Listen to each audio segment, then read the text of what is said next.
Good morning and welcome to Gordon, a very small windswept little harbour on the Aberdeenshire coast. Welcome back to the channel. Why have I brought you here? You'll see from some of that footage that I've just taken off the harbour wall there, it's really windy, blowy and rough.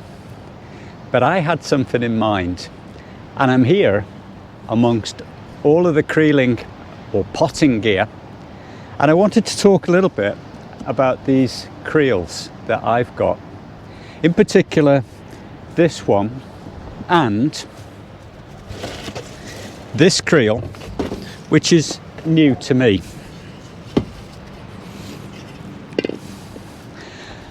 I wanted to talk a little bit about why I've made the change and why I've got this creel. Now, the reason I want to do this video is because I think it might help you if you've got a small fishing boat like mine, something in the sort of 14-foot, 16-foot size, because the size of creel that you have and operating that creel and moving it about in a boat like that is quite a consideration.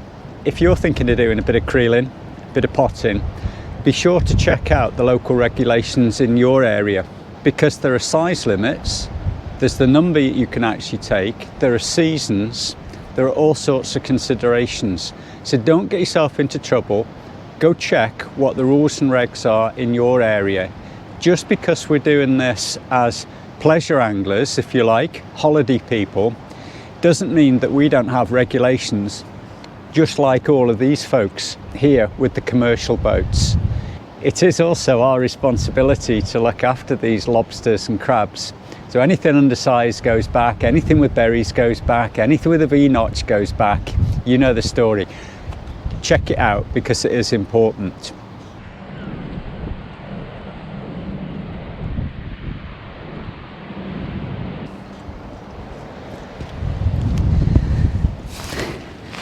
So we've got the channel fishing dog with us. She's sporting her lobster bandana. Hey.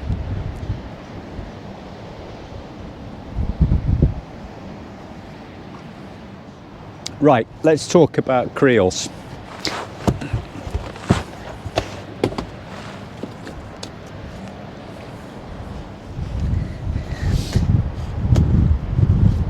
This creel is my first creel. When I first got reel time about 5 years ago, I thought it'd be fun to have some creels. And I saw an advert. It was an advert on, I think it was Gumtree, something like that. And there was a retired fisherman, commercial fisherman up in Bucky, and he was making these pots. Very traditional. You've got your, what I call water pipe, wooden slats, the wooden base, great big piece of concrete in the middle to hold it down. It's a double entry, soft necks, and as you see, you can open up the side here, get in and get to the bait. So what have I found with this creel? Well, it's a good design. It works really well on a commercial basis. If you look around here, many of these are steel creels, but a lot of them are wooden based, just like this particular creel. The wooden base is the problem for me. For this creel to fish effectively, it needs to sink properly. And although it's got a huge lump of concrete in it, this wood needs to soak beforehand to get it to actually sit and fish properly on the bottom. You'll have seen in the video that I did with Gordon over at Cruden Bay at Port Errol, and we had to put stones in to make these go down because they've been out of the water for a while. You might be saying, well, that shouldn't be a problem. Why don't you soak it in fresh water at home before you go? Two things. One, it'd make it really heavy, but two, fresh water will rot a wooden creel. Salt water doesn't. The salt gets into it and closes up all the pores, I think, in the wood. I think that's the theory anyway. So I've found that these creels, although they've worked well, and I've put some footage in here of me hauling them when I'm down in Cornwall, I've caught some nice lobsters with these creels and I've been very pleased with them. But there are two things that are a bother for me. One is the physical size, and two is that big weight in the middle there, the concrete weight. Because I've got a small boat and I trail it to places, this has to go in the boat. There isn't room in the car with all the family gear and the little auxiliary outboard. This has to travel in the boat. It's a lot of weight to start putting into the boat. It's also a big lump to move around. It doesn't neatly fit in the bottom of my little 14-foot boat.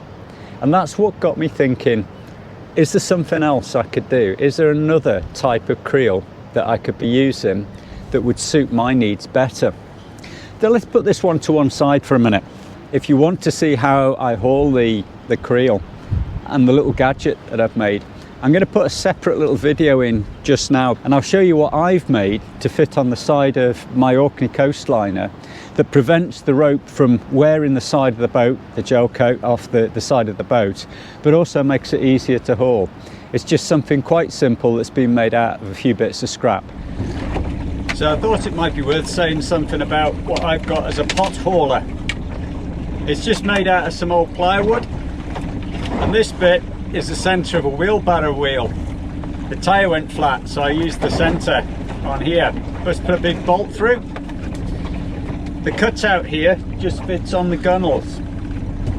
What it actually means is you can get your rope in here and pull on it rather than it going on the side of the boat.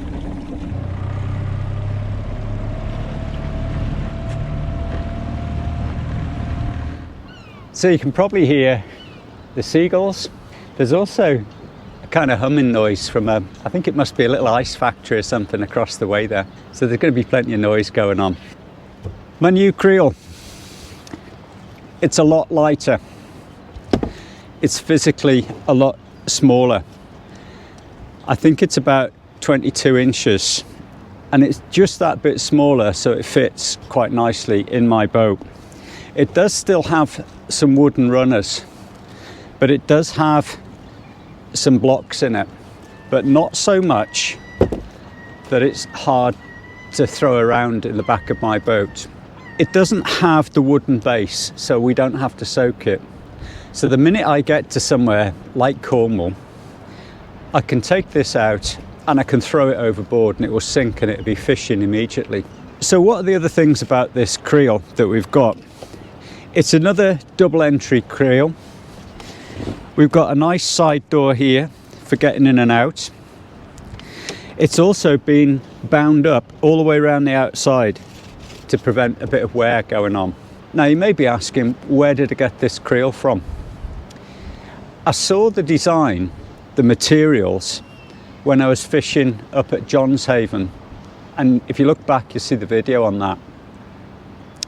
And I found that there was a business up in Fraserburgh, and that business is called Broadsea Hooks. And between Jason and I, we talked about Jason being the guy that actually makes these. Between the two of us, we talked about what would be necessary for my small boat. So I was coming at it from the pleasure angler, the ease of use. But Jason was thinking, but he still needs something that's going to fish well. And that's what we've come up with, this particular design. I think it's going to work really well. It has been fished already, although not off the boat. I took this to Colliston Harbour and we got some grindies, velvet swimmers, just small shore crabs.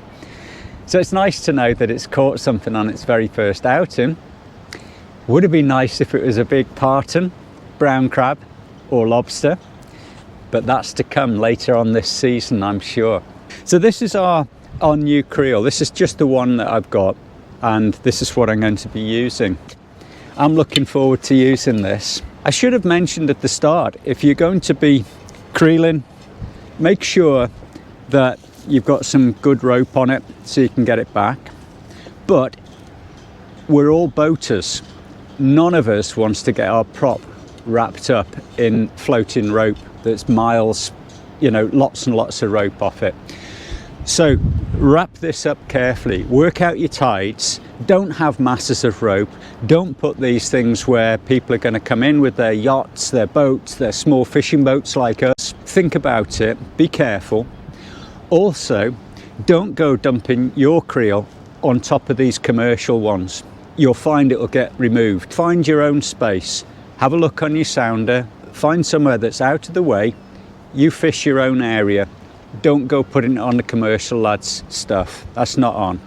You'll have also seen on the Coliston video that my pal Gordon has got one of these that's around about twice as long, a little bit narrower, single entry at the far end. And the reason why they've designed it like that, so Gordon and Jason have worked together on that, is so that they can mount a camera up in the top corner and see what's going on.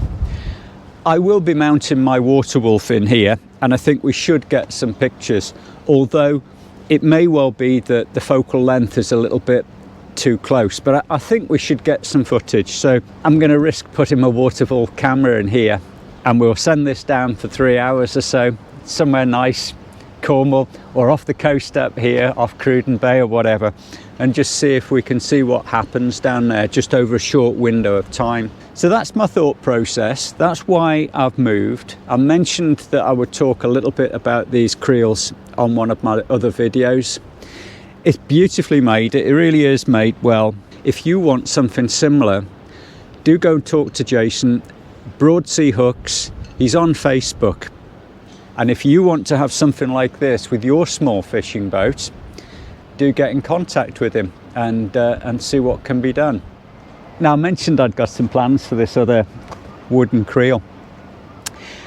And those plans are that I offered it to another YouTuber, a guy called Barry. If you want to see fishing creels in a because he fishes, I'm going to get me words out in a minute. Now, if you want to see a small commercial fishing boat in action, go and have a look at Barry's channel. It's called One Man and His Boat, and he does a lot of fishing off Dunbar, and he fishes in a sustainable way. I've offered him the creel. He may not want it after all this time, but the idea was to see how this one fished alongside his creels.